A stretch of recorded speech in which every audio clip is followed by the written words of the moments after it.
एक ऐसी प्रार्थना जो हमारी मिट्टी से निकली है।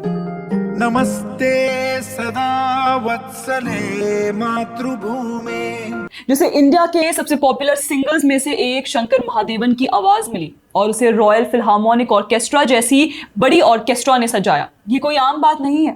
आरएसएस के 100 साल पूरे हो जाने पर 1939 में लिखी गई संघ प्रार्थना को एकदम नए अंदाज में पेश किया गया है। इस खास प्रोजेक्ट के पीछे है म्यूजिक कंपोजर राहुल रानडे, जो इंडिया के ट्रेडिशनल संगीत को मॉडर्न टच देने में एक्सपर्ट है। ये ऑर्केस्ट्रा वर्जन शंकर महादेवन की आवाज में है। अरेंजमेंट कमलेश भटकमकर ने किया और इसकी रिकॉर्डिंग लंदन के फेमस एबी रोड स्टूडियोज में हुई है। ये एक तरह से हमारी संस्कृति, अध्यात्म और वर्ल्ड क्लास म्यूजिक का कॉम्बिनेशन है।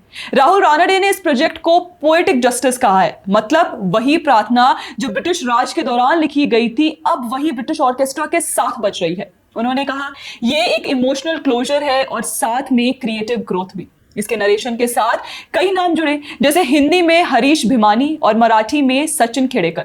साथ ही इस प्रार्थना को 8 अन्य भाषाओं में रिलीज किया जाएगा। ये लोगों तक केवल म्यूजिक पहुंचाने की बात नहीं बल्कि उन तक एक संदेश पहुंचाने का प्रयास था। इस बातचीत में हम राहुल रानडे से जानेंगे कि कैसे उन्होंने इस कल्चर और म्यूजिकल फ्यूजन को जीवन दिया, और यह भी कि सरसंघ चालक मोहन भागवत जी के साथ साथ संघ के अन्य लोगों की प्रतिक्रिया इसे सुनने के बाद क्या रही। सर सबसे पहले आई वांटेड टू आस्क कि जब आपको ये प्रोजेक्ट ऑफर हुआ कि आपको संघ प्रार्थना का एक ऑर्केस्ट्रल वर्जन बनाना है, तब आपका सबसे पहला रिएक्शन क्या था? So just to correct you, this project was not offered, it was initiated by me. Okay.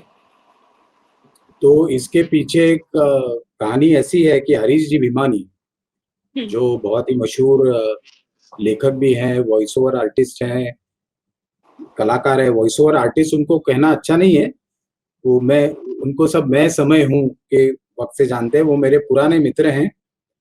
तो उन्होंने मुझे एक बार फोन करके पूछा कि क्या आपने आरएसएस की प्रार्थना सुनी है, क्या आपको मालूम है? तो मैंने कहा मुझे जी सिर्फ एक पंक्ति उसकी याद है, नमस्ते सदा वत्सले मातृभूमि, उतना ही मुझे मालूम है कि ये राष्ट्रीय स्वयंसेवक संघ की प्रार्थना है।